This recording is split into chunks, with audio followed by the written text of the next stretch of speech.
ছোট ছোট দুটা কাজ করলে আপনার এসি বিস্ফোরণ হবে না। আসসালামু আলাইকুম। বাংলাদেশে যারা এসি ইউজার আছে তাদের সবারই একটা প্রশ্ন, এসি ইদানিং বিস্ফোরণ ঘটতেছে। তো আসলে এসি কেন বিস্ফোরণ ঘটে আজকে আমরা দেখাবো। তো তার আগে আমাদের একটু দেখব যে আমাদের যে এসির সাথে যে বইটা থাকে, ম্যানুয়াল থাকে, সেই ম্যানুয়াল বইটার মধ্যে কী লেখা আছে। আপনারা কিন্তু দেখছেন যে লেখা আছে এখানে 6.6 যেই পয়েন্ট আছে সেখানে লেখা আছে the vacuum time should not be less than 15 minutes or make sure the compound gauge indicate minus 0.1 ampere or minus 76 centimeter of mercury। এটা এখন প্রশ্ন হলো, যারা এসি বাংলাদেশে ফিটিং করে তারা কি করে? তারা মূলত এই এসিটাকে ফিটিং করে, এই যে পাইপটা দেখা যাচ্ছে, জাস্ট পাইপটা ফিটিং করে গ্যাসটা ছেড়ে দেয়। এটা আপনারা এই ধরনের মেশিন দিয়ে আসলে কেউ ভ্যাকিউম করে কিনা আপনারা দেখেছেন কিনা আমি জানি না। যদি না করে থাকে তাহলে এসি বিস্ফোরণ ঘটার সম্ভাবনা প্রায় 99%। তো কী কারণে থাকে আজকে আমরা এটা একটু দেখব। তো এখানে আমরা দেখতে পাচ্ছি ইদানিং যেই রেফ্রিজারেন্টগুলো এসিতে ব্যবহার করা হয়, এটা আপনারা অনেকেই জানেন, এসি ইউজার যারা আছেন তারা জানেন। 410 নম্বর রেফ্রিজারেন্ট অথবা আপনার আর 32 নম্বর যে রেফ্রিজারেন্ট, এই দুইটা রেফ্রিজারেন্ট আসলে বাজারে ব্যবহার করে থাকে। কারণ পরিবেশকে রক্ষা করার জন্য পৃথিবীতে এই রেফ্রিজারেন্টগুলো আবিষ্কার হয়েছে, কিন্তু এর সাইড ইফেক্টটা হলো যে এই রেফ্রিজারেন্টের কিন্তু প্রেশারটা বেশি। তো বেশি হওয়ার কারণে কি দেখা দেয় যে এসিতে কোনো প্রকার এখানে আউটডোরে যে ময়লাটা থাকে সেই ময়লাটা যদি না এক্সস্ট ঠিকভাবে না করতে পারে তাহলে সেই ক্ষেত্রে প্রেশারটা বেড়ে যায়। এটা একটা কারণ। আরেকটা সবচেয়ে বড় যে গুরুত্বপূর্ণ কারণ সেটা হলো এই যে আমরা যখন এসিটা ফিটিং করা হয়, ফিটিং করার সময় এই ইনডোরের যে পাইপটা আছে এখান থেকে আমরা দেখতে পাচ্ছি এই পাইপটা প্রায় 10 ফিট পাইপ থাকে, অনেকে এর থেকে বেশি দূরত্ব নিয়ে থাকে, যেমন 20 ফিট, 30 ফিট, 40 ফিট এরকম দূরত্ব থাকে। তো এখানে যে এসির ইনডোরটা আছে এর ভিতরে কিন্তু 100, 150, 200 ফিট পাইপ থাকে। তাহলে দেখা যায় যে এই পাইপগুলোর ভিতরে বা এই টিউবের ভিতরে প্রচুর পরিমাণ বাতাস থাকে। যখন এসিটা খোলা হয়, তো যখন খোলা হয় তখন তার ভিতরে বাতাস থাকার কারণে এই বাতাস এবং রেফ্রিজারেন্ট বা গ্যাস, যেটা সাধারণ মানুষ জানে, সেই গ্যাস এবং বাতাস মিশ্রণ হয়ে যাওয়ার কারণে কুলিং এফিসিয়েন্সি তো কমেই, পাশাপাশি সবচাইতে ভয়ঙ্কর যে ব্যাপারটা R32 যে রেফ্রিজারেন্ট সেটা হলো ফ্লেমেবল রেফ্রিজারেন্ট।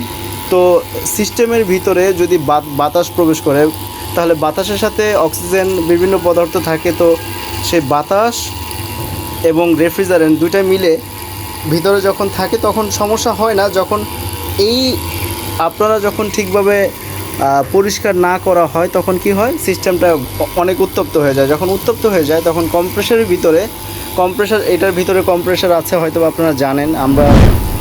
আমরা চেষ্টা করব এই ভিডিওতে ওটা খুলে দেখানোর জন্য। তো এই কম্প্রেসারের ভিতরে কি হয় যে কম্প্রেসারের ভিতরে সেম শর্ট বা আপনার অনেক গরম হয়ে এম্পিয়ার বেড়ে যায় এবং এম্পিয়ার বেড়ে গিয়ে ওখানে বিস্ফোরণ ঘটার, মানে কয়েলটা পুড়ে গেলে, যেহেতু R32 নম্বর যে রেফ্রিজারেন্টটা আছে সেটা ধার্য পদার্থ এবং ধার্য পদার্থ হওয়ার কারণে ওইখানে বিস্ফোরণটা ঘটে। এটা একটা কারণ। আর R410 ক্ষেত্রে সেটাও, যদিও ওটা ধার্য রেফ্রিজারেন্ট না, এটাতে সমস্যা হলো যে এটার প্রেশারটা বেশি, R32 প্রেশার বেশি এবং R410A যেটা আছে সেটারও প্রেশার বেশি। তো অতএব শুধু ছোট দুইটা কাজ করলে আপনার এসি বিস্ফোরণ হবে না। এর মধ্যে প্রথম যে কাজটা করতে হবে, এসি ফিটিং করার সময় অবশ্যই তার ইনডোর ইউনিটকে ভ্যাকিউম করতে হবে।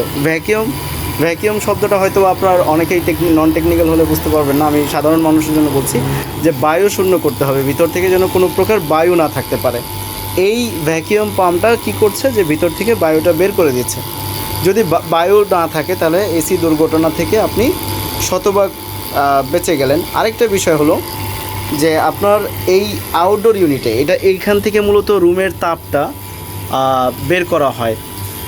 যখন তাপটা বের করে তখন মূলত এইখানটা যদি ক্লিন না থাকে, পরিষ্কার না থাকে, তাহলে এখানে যে ফ্যানটা আছে এই ফ্যানটা কোনো প্রকার বাতাসটা বের করতে পারে না।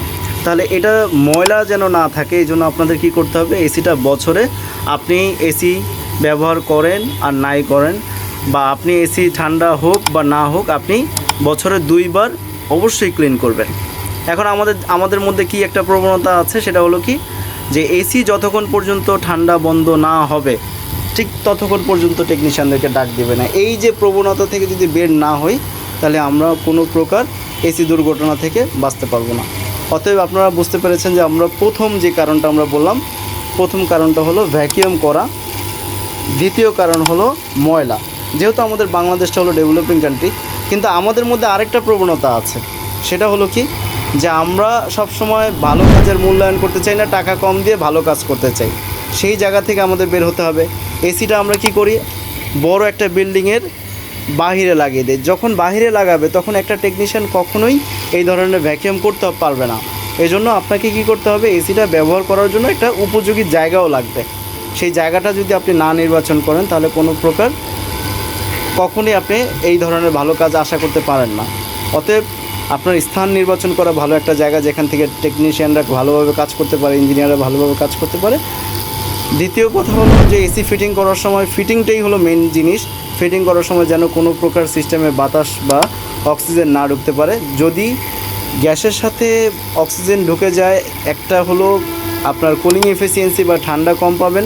2 নম্বর হলো ওই গ্যাস বা রেফ্রিজারেন্ট এবং বাতাস দুইটার মিশ্রণের কারণে দুর্ঘটনা ঘটার সম্ভাবনা থাকে।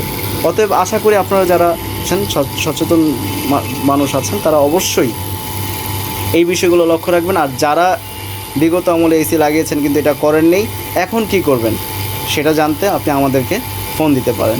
আমরা এই বিষয়কে আমরা সলভ করতে পারবো ইনশাল্লাহ। আশা করি আপনারা সবাই সচেতন হবেন। আর অবশ্যই এসি নষ্ট হোক ভালো হোক, বছরে 2 বার অবশ্যই পরিষ্কার করাবেন। আসসালামু আলাইকুম।